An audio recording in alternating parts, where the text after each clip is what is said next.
तलवार धनुष और पैदल सैनिक कुरुक्षेत्र में खड़े हुए। रक्त के प्यासे महारथी एक दूजे सम्मुख अड़े हुए। कई लाख सेना के सम्मुख पांडव 5 बिचारे थे। एक तरफ थे योद्धा सब, एक तरफ समय के मारे थे। महासमर की प्रतीक्षा में सारे ताक रहे थे जी, लेकिन पार्थ के रथ को तो खुद केशव हाँक रहे थे जी। रणभूमि के सभी नजारे देखने में कुछ खास लगे। माधव ने अर्जुन को देखा, अर्जुन उन्हें उदास लगे। कुरुक्षेत्र का महासमर एक पल में तभी सजा डाला। शंख उठा श्री कृष्ण ने मुख से फूका और बजा डाला। हुआ शंखनाद जैसे ही वैसे सबका गर्जन शुरू हुआ। रक्त बिखरना शुरू हुआ, फिर सबका मर्दन शुरू हुआ। श्री कृष्ण ने बोला, उठो पार्थ और एक आंख को मीच जरा। गांडीव रख बाणों को और प्रत्यंचा को खींच जरा। आज दिखा दे रणभूमि में योद्धा की तासीर यहाँ। इस धरती पर कोई नहीं है अर्जुन जैसा वीर यहाँ। इस धरती पर कोई नहीं है अर्जुन जैसा वीर यहाँ। इस धरती पर कोई नहीं है अर्जुन जैसा वीर यहाँ। इस धरती पर अर्जुन जैसा, अर्जुन जैसा, अर्जुन जैसा, अर्जुन जैसा। सुनी बात माधव की, फिर अर्जुन का चेहरा उतर गया। एक धनुर्धारी की विद्या मानो चूहा कुतर गया। बोले पार्थ सुनो कान्हा, जितने सम्मुख हैं ये खड़े हुए।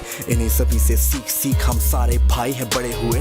उधर खड़े हैं भीष्म पितामह, मुझको गोद खिलाते थे। गुरु द्रोण ही धनुष बाण का सारा ज्ञान सिखाते थे। सभी भाई पर प्यार लुटाया कुंती माता हमारी ने। कोई कमी ना छोड़ी कभी थी उस माता गांधारी ने। ये जितने गुरुजन खड़े हुए हैं सभी पूजने लायक है। माना दुर्योधन दुशासन थोड़े से नालायक है। मैं अपराध क्षमा करता हूँ, बेशक हम ही छोटे हैं। जैसे भी हैं आखिर माधव सप्ताऊ के बेटे हैं। इतने से भूभाग की खातिर हिंसक नहीं बनूंगा मैं। स्वर्ण लगाकर अपना कुल विध्वंसक नहीं बनूंगा मैं। खून सने हाथों का होता राजभोग अधिकार नहीं। सबको मार के गद्दी मिले तो सिंहासन स्वीकार नहीं। रथ पर बैठ गया अर्जुन, मन अपना क्यों था मोड़ दिया। आंखों में आंसू भर के गांडीव क्यों हाथ से छोड़ दिया।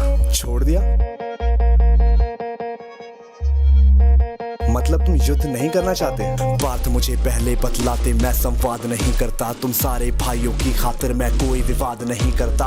पांचाली के तन पर लिपटी साड़ी खींच रहे थे वो। दोषी वो भी उतने ही है, चबड़ा भींच रहे थे जो। घर की इज्जत तड़प रही, कोई दो टूक नहीं बोले। पौत्र बहू को नग्न देख कर गंगा पुत्र नहीं खौले। पौत्र बहू को नग्न देख क्यों गंगा पुत्र नहीं खौले। कोई जवाब देगा इस बात का।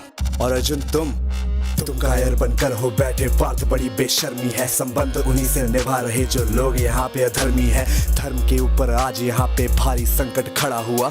और तेरा गांडीव क्यों पार्थ है रथ के कोने में पड़ा हुआ। धर्म पे संकट के बादल तुम छाने कैसे देते हो। कायरता का भाव ये मन में आने कैसे देते हो। सारी सृष्टि को भगवान बेहद गुस्से में लाल दिखे। देवलोक से देव डरे, सबको माधव में काल दिखे। कान खोल कर सुनो पार्थ, मैं ही त्रेता का राम हूँ। कृष्ण मुझे ही कहते हैं, सब द्वापर का घनश्याम हूँ। रूप कभी नर नारी का धर के मैं ही केश बदलता हूँ। धर्म बचाने की खातिर मैं अनगित वेश बदलता हूँ। विष्णु जी का दशम रूप मैं परशुराम मत वाला हूँ। नाग कालिया के फन से मैं मर्दन करने वाला हूँ। बांकासुर और महिषासुर को मैंने जिंदा गाड़ दिया। नरसिंह बन के धर्म की खातिर हिरण्यकश्यप फाड़ दिया।